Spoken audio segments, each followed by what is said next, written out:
Hey guys, we will be discussing an article found in the Washington Times called Bridging the Gender Pay Gap.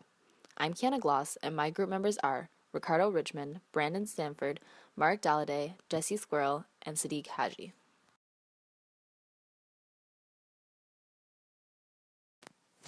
The article discusses the issues and inequalities of the gender pay gap. Social engineers are upset with the current situations in society as women are faced with work and unequal outcome in comparison to men. Within the article, two politicians, Hillary Clinton and Donald Trump, are featured, agreeing that women deserve equal pay. The article claims that the unfair treatment towards women's pay is in need of change as Hillary Clinton promises to work towards the Paycheck Fairness Act if becoming president. Society's efforts to enforce gender equality are unrecognized as issues such as the gender pay gap are still present. Women receiving an average of 77.8 cents for every dollar men make was recorded in 2008 by a Census Bureau. It has been found that women often reduce hours of work or quit work completely in order to take care of children or family members. A 2014 Pew Research survey presented that 42% of women reduce their work hours in order to care for family. On top of that, 27% quit work completely and 13% decline promotion offers as it limits time for family priorities. Though these statistics present a decline or limit to the amount of work completed by women, it does not determine the professionalism of a woman, as they are in need to support their family. It has currently been found that women aged 25 to 34 have a better education, with 38% attaining a degree. The article clearly states that women deserve equal pay, as pay should be based on productivity and not gender.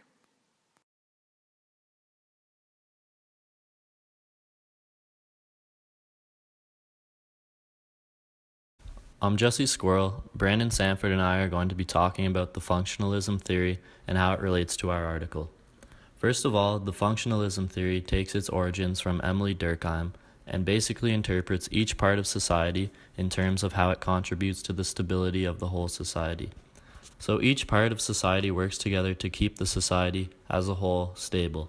All parts are dependent on each other and are organized to fit all the different needs.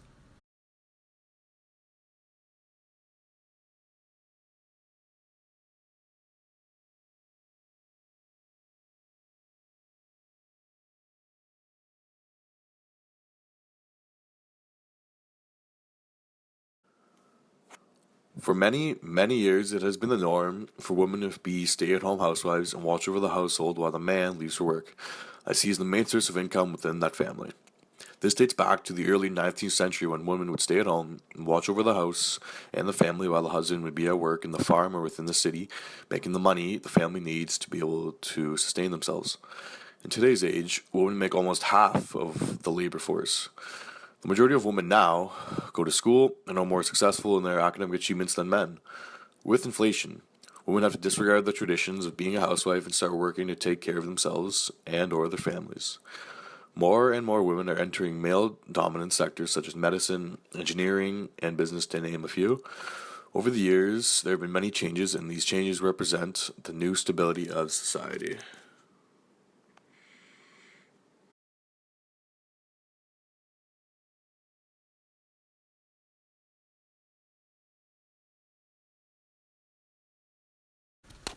This article discusses how Hillary Clinton, if elected, will close the gender pay gap and how it will affect society.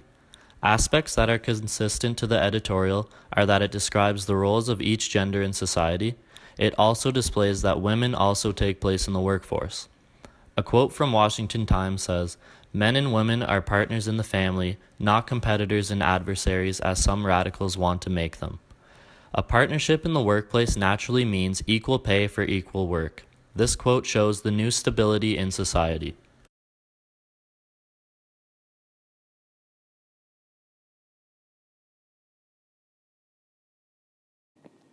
In order to sustain power and privilege, men historically have been oppressed and exploited women, therefore making women dependent upon men. For example, women were barred from voting, owning property, and maintaining positions of authority. In this theory, the group that wants to keep the status quo is the thesis, and the group that wants change is the antithesis. In the thesis point of view, women are pressured to carry out housework responsibilities such as taking care of the children and house cleaning. To have more of a family life, women tend to forfeit having higher positions or seeking more wealth in employment. Instead, women choose to settle for a more stable job and a less demanding workload. The thesis group also thinks that employers are looking to have more value in their employees. Employers are more likely to employ a male candidate because men are more inclined to stay in their job for a longer period of time than women who have more disruptions in their lives, which is more cost effective for the employer. According to the Ontario government, equal work means if you do the exact same task, you should get paid the exact same amount as your counterpart. Unfortunately, women earn 77% of what men earn for full-time jobs. This means if you do the math, women would have to work 60 more days to have the same salary as a man. There is a systematic gender inequality issue against women, and that's why the antithesis are fighting for equality. Women who are taking care of themselves, are a single parent, or already have a family should not be penalized. A problem about the editorial is that it does not discuss both point of views of the thesis and the antithesis, and it does not explain how powerful groups are dominating less powerful groups.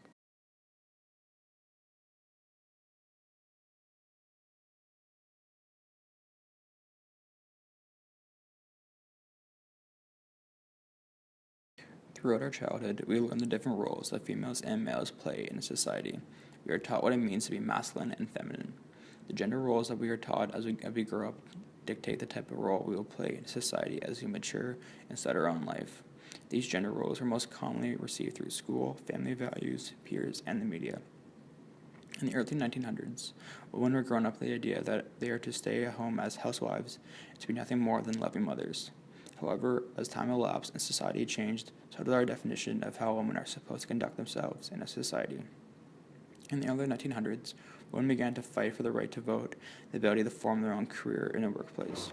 As time passed, women began to gain more and more respect in the workplace, and although the gender role of women being caretakers still exists, it was quickly fading as women continued to make progressive steps in the labor pool.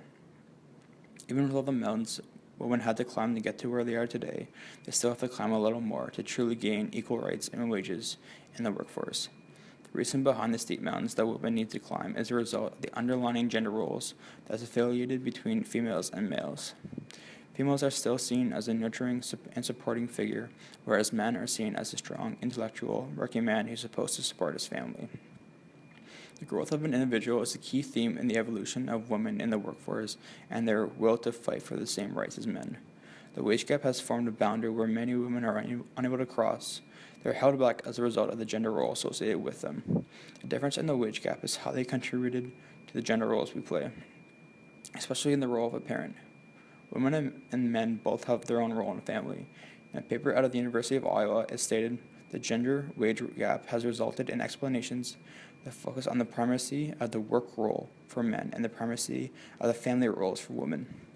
Women play a stronger figure in the child area as a result of the maternity and nursing. As a result, they're statistically more likely to put their career aside for the time being and focus more on the domestic labor of a child than a father would in most cases. Correspondingly, companies are more hesitant to invest more time and money into employing women who are beginning a family than men as a result of their gender and family roles, which contributes to the wage gap difference. Thus, symbolic interaction focuses on the growth of an individual and the gender roles associated with them. Subsequently, this has resulted in a gender inequality in the workforce in multiple different forms, such as the wage gap between males and female workers. Symbolic interaction has a major effect on the wage gap seen between men and women, and although it is not directly discussed in the article by the Washington Times, it is evident. With regards to Hillary Clinton, she had grown as an individual from her times as a senator. She used to succumb to the wage gap herself by paying her female employees 72% of what she paid her male staff personnel. But as stated in the article, her view on the wage gap as well as same-sex marriage has evolved. The article continues to discuss the effect a family can have on one's career. And according to the gender roles they play, women are significantly more likely to either reduce work hours, decline a promotion, take a significant leave of absence, or quit their job entirely when having a child. Trump was asked about his view on the wage gap, and he gave a very straightforward answer. You're going to make the same pay if you do as good of a job. Although our perspectives of males and females in the workforce has a direct result on the wage gap, if the quality of work is the same, then so should the pay.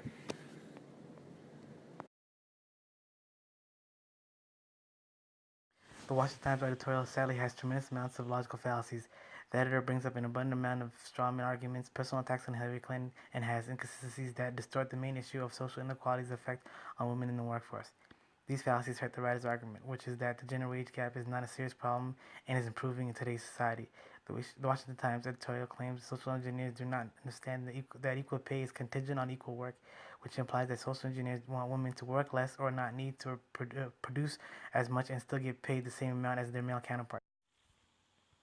This claim runs counter to liberal feminism's main argument that gender inequality can be remedied by giving women greater opportunity. The author spends a good portion of the article attacking Hillary Clinton and her changing views in politics. The author uses Hillary Clinton's evolving viewpoints to dismiss the argument that social inequalities related to gender can be remedied with more opportunities for women. Just because Hillary has changed her opinion over time, it does not necessarily mean that this opinion is invalid. The editorial acknowledges the wage gap issue, but fails to explore how this disparity occurred. This could have bolstered its argument that the wage gap disparity is improving. It also fails to offer a meaningful solution. Instead, focuses on disparaging Hillary Clinton. The editorial is more about support of a political ideology than exploring the sociology behind gender wage gap. Thanks for listening to our presentation. Goodbye.